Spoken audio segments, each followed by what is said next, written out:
Mais ça, Sardoche, quoi. c'est... Le mec, attends, on parle d'un gars qui chiale. Oui, voilà, on parle du gars qui chiale en live en disant oh, tout le monde est méchant avec moi et tout. Genre, le mec chiale en live tout le temps, quoi. Genre, pour pleurer que les gens sont méchants avec lui. Et le mec, il arrive pas à avoir de la compassion pour une meuf qui se fait harceler par des milliers d'extrémistes, quoi. Genre, bah, apparemment, Sardoche a dit qu'en gros, Mila ne pouvait s'en prendre qu'à elle d'avoir craché sur l'islam, quoi.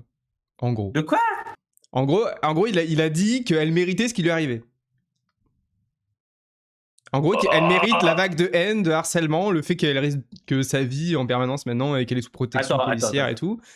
Il dit qu'elle mérite ça parce que faut pas s'attaquer à une religion comme ça, hors cadre humour, en gros. Il a dit un truc dans ce style-là. Mais attends. Mais Marine Le Pen s'en prend tous les jours à une religion.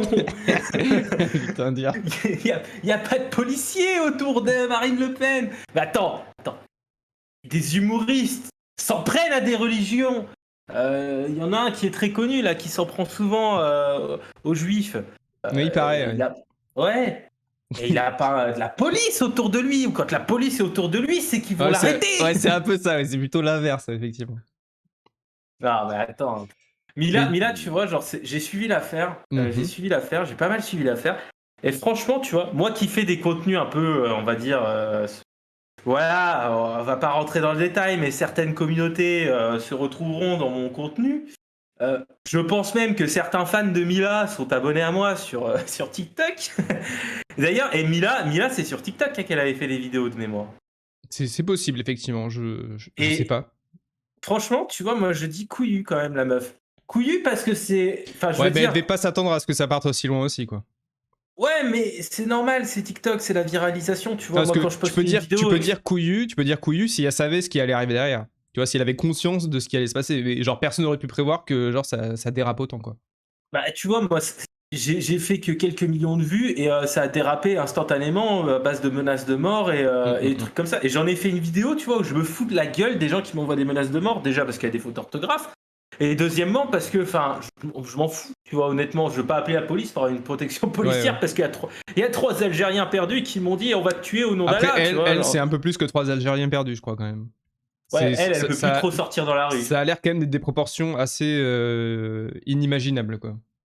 Et tu vois, ce qui est incroyable, c'est que, à aucun moment, ayant lu le Coran, tu vois, à aucun moment, on te dit si t'insultes le Coran, tu as le droit de taper quelqu'un, tu vois. Genre, c'est plutôt l'inverse. C'est quand t'as quelqu'un qui t'insulte l'islam, on explique c'est des bails de tolérance, tu vois. Genre, c'est que c'est un ignorant. Et donc, t'as le droit de le juger en tant qu'ignare, tu vois. Ouais. Donc, je vois pas en quoi, au nom de l'islam, tu vas aller menacer quelqu'un qui a dit que l'islam c'était de la merde. Enfin, à un moment donné, tu vois, l'islam, moi j'ai ma femme, elle est musulmane. Je l'ai jamais. Bon, mis à part quand on commence à parler d'Israël, où là on met une certaine frontière, tu vois, parce que. Sujet glissant, quoi. Ouais, sujet très glissant, sujet même mouvant. Mais mis à part ça, moi, je vois pas en quoi l'islam t'inculque. En fait, le truc, je pense que Mila, les gens qui viennent l'insulter, c'est des cons, en fait. C'est juste des cons. Oui, des gens qui auraient compris à l'islam et qui sont... Oui, mais le problème de l'islam, c'est que, ayant connu à peu près toutes les religions, je pense que dans le classement, le top 3 des religions qui possèdent le plus de teubés à l'intérieur, l'islam c'est numéro 1 by far, tu vois. Ensuite, on a le judaïsme, où là aussi les mecs sont très très teubés, tu vois, surtout les sionistes.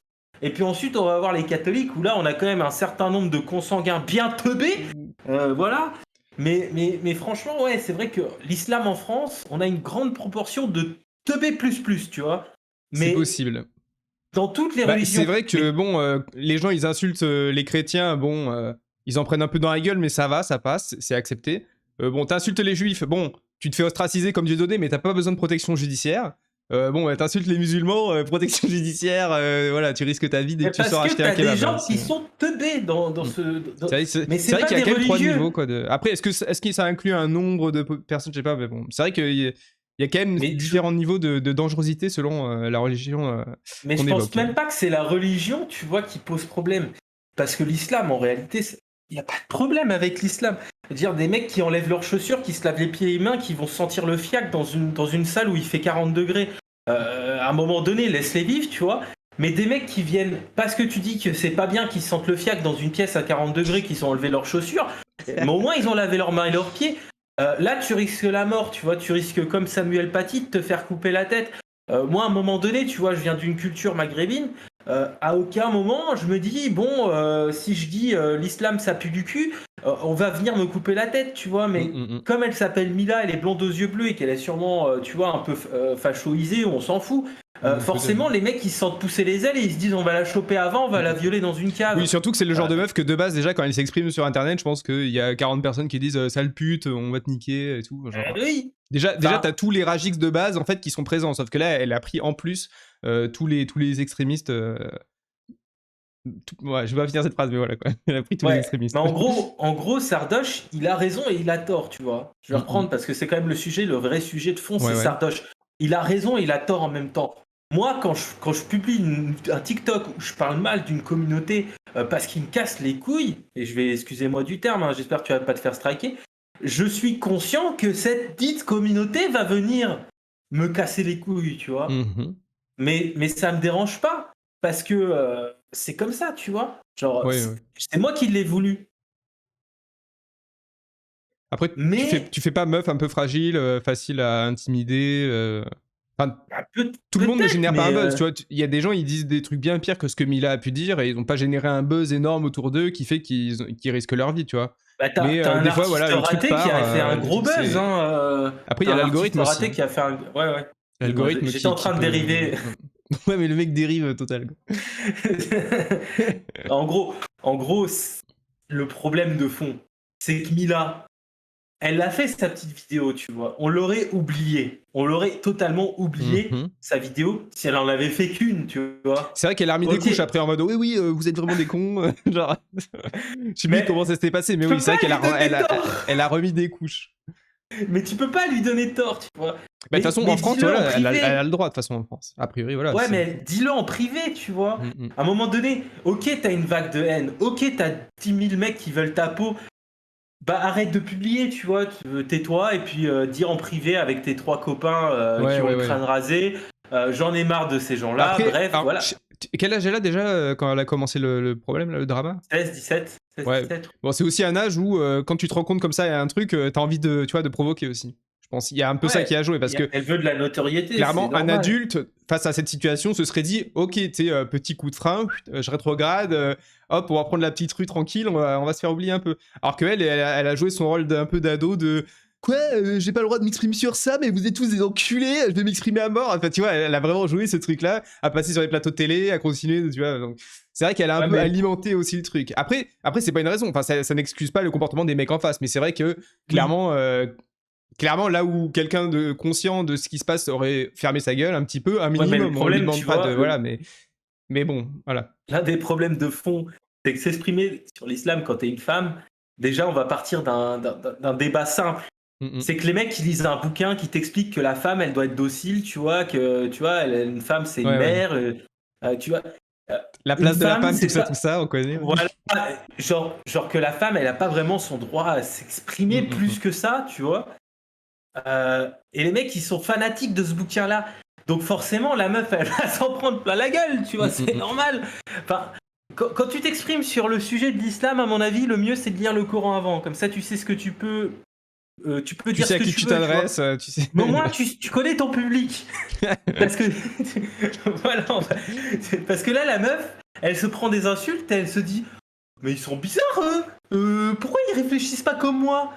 Mais parce qu'ils réfléchissent pas comme toi, en fait. Clairement. T'as le droit de taper ta femme dans l'islam. Non. C'est pas vrai. Toi aussi, t'as pas ouvert le Coran. Après, le truc, moi, ce qui m'a vraiment fumé, quoi, quand j'ai vu ce truc avec Sardoche, c'est le côté, quand même, Sardoche, qui dit que quelqu'un, on va dire, mérite le harcèlement qu'elle subit, quoi. Sardoche, ça, le mec, Sardoche, attends, on parle d'un gars qui chiale. Oui, voilà, on parle du gars qui chiale en live en disant oh, tout le monde est méchant avec moi et tout. Genre, le mec chiale en live tout le temps, quoi. Genre, pour pleurer que les gens sont méchants avec lui. Et le mec, il arrive pas à avoir de la compassion pour une meuf qui se fait harceler par des milliers d'extrémistes, quoi. Genre, c'est quand même... Moi, c'est ça qui m'a le plus fumé, quoi. Genre, ok, peut-être qu'il conçoit pas la raison, nanana, mais quand même, putain, le mec, c'est quand même l'hôpital qui se fout de la charité, quoi. Genre, franchement. Ouais, Sardoche, moi, dans ma vie, ce mec, j'ai passé une demi-heure de ma vie avec lui. En face de lui, on a mangé un Burger King sur l'autoroute. Au calme. Genre, en gros, il y avait un gars qui était son ancien support dans League of Legends de sa team. Et nous, on allait en LAN avec ce mec-là. Et du coup, quand on s'est arrêté au Burger King, il y avait la team de Sardoche qui était là. Et du coup, on a dit, bon, on va tabler ensemble, tu vois. Voilà, je discutais vite fait, mais vraiment très vite fait avec lui. Moi, j'avais la dalle et je m'en battais clairement les couilles, tu vois. Et puis, en vrai, ce mec, j'aimais bien ses streams, tu vois, parce qu'il y avait un petit côté sympathique, c'est drôle, on rigole bien, tu vois. Puis c'est pas un mauvais joueur. Donc sur le fond, ça va. Mais c'est la forme de ses streams. J'ai pété un câble à un moment donné quand j'ai dit putain, le mec il commence à parler harcèlement, truc comme ça. Le gars, il a 6000 viewers constants, il fait sa thune, tu vois, il fait sa love. Et il se plaint d'être harcelé. Mais en fait, tu as une notoriété. Oui. Moi, j'ai 16 000 followers et c'est beaucoup moins que Sardoche et je me fais harceler. Je veux dire, tu vas dans mes commentaires, des fois, ça va très loin dans le délire. C'est obligé. Plus il y a de personnes qui te suivent, plus tu es visible sur Internet et plus tu auras des mecs, entre guillemets, harceleurs qui vont te saouler et tout. Même si c'est pas toujours les mêmes, ça tourne après avec le temps, mais ouais, clairement, ça va avec, quoi. En plus, il était dans sa période, quand je l'ai rencontré, Sardoche, il était dans sa période, quand tu dis il a réussi à soulever le burger, il était dans sa période sport, machin, là, où il disait ouais, je fais de la muscu et tout. Et quand t'as le mec avec sa calvitie à côté de toi qui fait 40 cm de moins, parce que Sardoche, les gars, c'est un nain, hein. C'est un enfant. Hein. Il fait 1m60, le bonhomme. Hein. Les bras levés. Et attention. Oui, toi aussi, mais c'est un...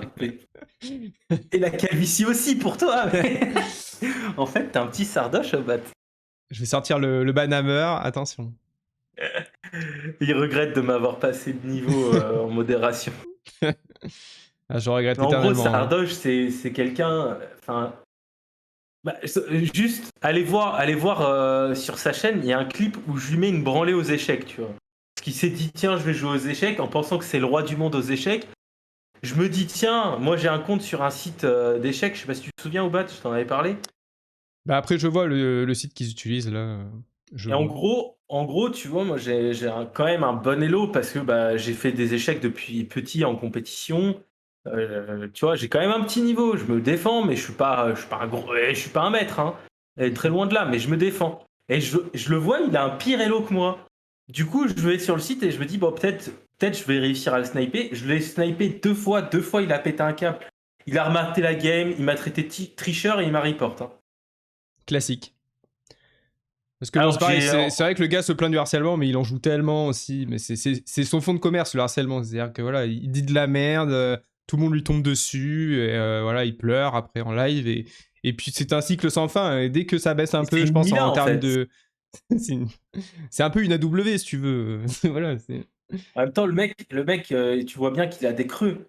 Il a des gros creux de viewers. Mais c'est obligé, c'est un mec au buzz. C'est un gars du buzz. Hein, et si tu regardes, en réalité, des vrais fans constants de Sardoche, ils sont 2000. Parce qu'il lance un live, quand il est en plein creux, il y aura 2000 viewers. Il lance un live, enfin, je sais pas aujourd'hui, moi je parle des chiffres d'il y a un an, je sais pas comment il tourne aujourd'hui. Ouais, Algata, plus grande. Algata, tu peux soulever au bat. 1,75. Algata, là, vraiment, ça me déçoit. Et en gros, il va lâcher un gros bad buzz ou un buzz, hein, parce que l'histoire du quand il a pété un câble en jouant à LoL et qu'il a tapé sur son bureau et tout, ça c'était pas un bad buzz, franchement, on a bien rigolé. Là, il se tapait des pics à 8-9 000 ouais, viewers. mais le truc, il faut pas oublier, c'est que les rageux, les haters, cherchent des mecs qui réagissent comme ça. Donc en fait, t'es forcément un aimant à haters en te comportant comme Sardoche se comporte. Enfin, c'est évident, quoi. Moi, j'aime bien quand il va ban des mecs quand il ban des mecs comme ça, random. C'est des mecs qui disent juste ouais, c'est dommage que t'aies pas fait ce move-là, tu vois. Et puis lui, il lâche un gros bannez-le, cet enculé là, bannez-le. Putain. Mais voilà, mais avec ce genre de comportement, et effectivement, on parle de lui, ça lui fait de la pub, et puis derrière, le mec, en fait, dès qu'il voit ses stats qui baissent, il sait qu'il a juste à piquer une crise et à se laisser aller pour que ça remonte, et puis après, 2 semaines après, chialer en live en disant qu'il a la vie la plus pourrie du monde parce que tout le monde est méchant, enfin bref.